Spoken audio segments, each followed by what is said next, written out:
This is Inside Indiana Business Radio for the afternoon of July 5th, 2022. I'm Alex Brown. Evansville-based Zero Carb Life, which makes a high-protein pizza crust and frozen pizzas that include chicken among their ingredients, recently closed on a $1.5 million seed round of funding. CEO Omar Atia says he was surprised by the amount the company was able to raise. Our goal was $1 million, and we oversubscribed it and actually had to turn some investors away because we oversubscribed to what we had said would be our max, which was the 1.5, and we turned a few investors away. And I felt very humbled for us as a team that we were able to close the round in that way. He says Zero Carb Life plans to begin a Seed Plus round of funding in the fourth quarter. Indianapolis-based law firm Katz, Core & Cunningham has merged with Louisville-based Stoll Keenan Ogden plc. Financial terms were not disclosed, but the firm, which will operate under the SKO name, says the deal takes effect immediately.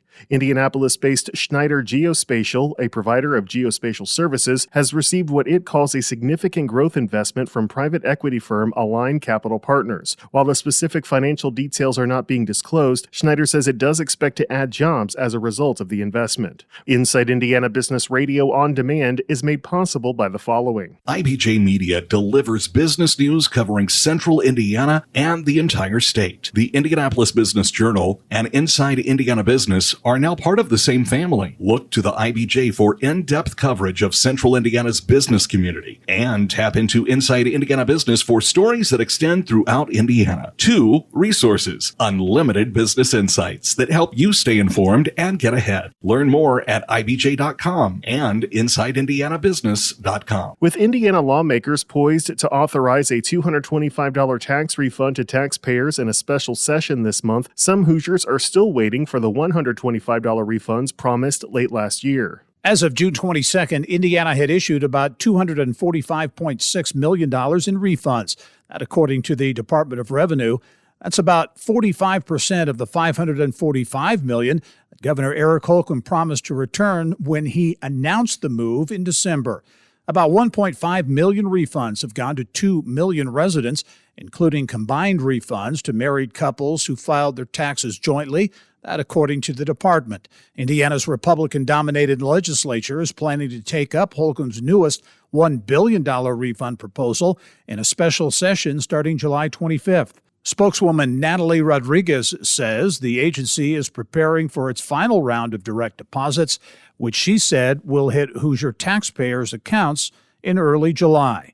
Others will start receiving paper checks later this summer. The Auditor of State, tasked with mailing the checks, is citing supply chain snafus in its struggle to get paper. The department says checks will go out beginning mid-July and that it'll put more guidance online for those who still have not received their refunds by September 1. This is Gary Dick for Inside Indiana Business Radio. A retail center in Muncie is under new ownership, and the city has plans to improve connectivity in the area. Entrepreneur Scott Mick, owner of the Barking Cow ice cream shop, has acquired White River Plaza, though financial terms were not disclosed. Muncie Mayor Dan Ridenour says the city plans to invest in crosswalk improvements and an exit ramp from the White River Greenway to Nichols Avenue, allowing pedestrians to easily access the plaza. Mick is also seeking a tax abatement to make improvements to the plaza, the first of which will be upgrades to the building's facade and parking lot in order to attract more restaurant tenants.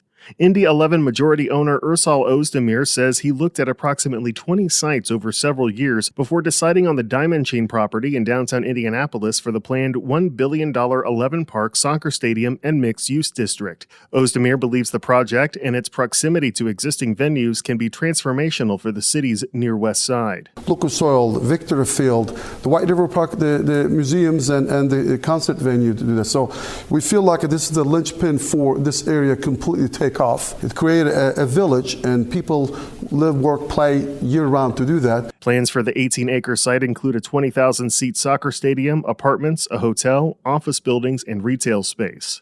Late last month, Ozdemir confirmed to our partners at the IBJ that a subsidiary of his development firm Keystone Corporation quietly acquired the site for $7.6 million.